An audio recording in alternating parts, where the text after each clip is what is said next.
Hello and welcome to the first in a series of frequently asked sales questions. Those questions that keep cropping up with clients, people within our networks, prospects over the last 30 years or so. Hopefully this is going to be of interest and useful to everyone within this network. And we're going to kick off with a big one. What is the biggest waste of salespeople's time? Or another way the question's often asked is, if there was one big thing we could get our sales teams to stop doing that would increase the win rate, what would that be? Well, the answer is actually quite simple, but as always, the devil is in the detail.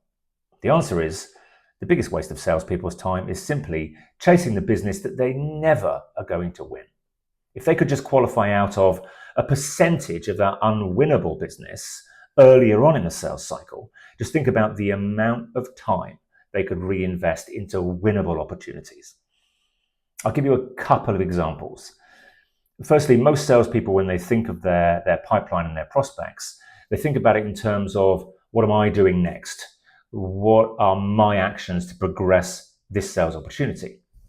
I'd argue that that's slightly flawed thinking. If we think about the most profitable and effective relationships, they're predicated on both parties being committed to a process. So therein lies a huge risk in sales pipelines. If the salesperson is the only person doing all of the work and the prospect is just waiting for the next steps to happen, and they're not invested in those next steps by taking action, then it's very high risk and unlikely to lead to a positive outcome. A second example, more of a story. Those of you who know about tenders know about how much time and effort is required to respond to these quite large documents.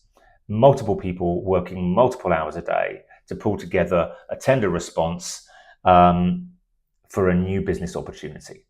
So we consulted with a large international client where they had a whole team responsible for chasing this tender-related business. We were called in because their conversion ratios was sub 25%. So 25% of the tenders that they received, less than 25 were actually won as new business. Over 75% were second at best. So that's a lot of opportunity that they're chasing that they're not winning. So firstly, we looked at, right, of those opportunities that those tenders that they're winning, how many did they have a pre-existing relationship with? Well, surprise, surprise, it was over 90%.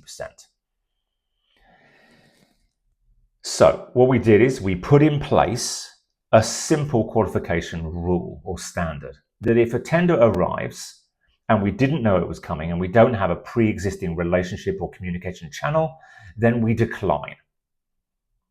And that immediately released that team for having to work on a significant amount of unwinnable tenders.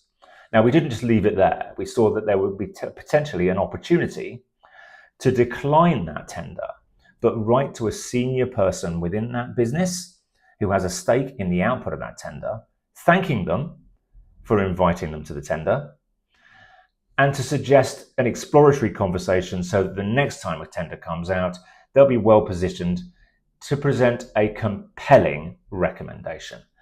And surprise, surprise, one of two things happened. First, nothing. We sent that email, no response, no nothing, but that tender wasn't worked on, but it was politely declined. Respectfully, rather, declined. But surprise, surprise, 40% of those emails that went out to decline were responded to, and they ended up in a follow-up meeting to discuss a future working relationship.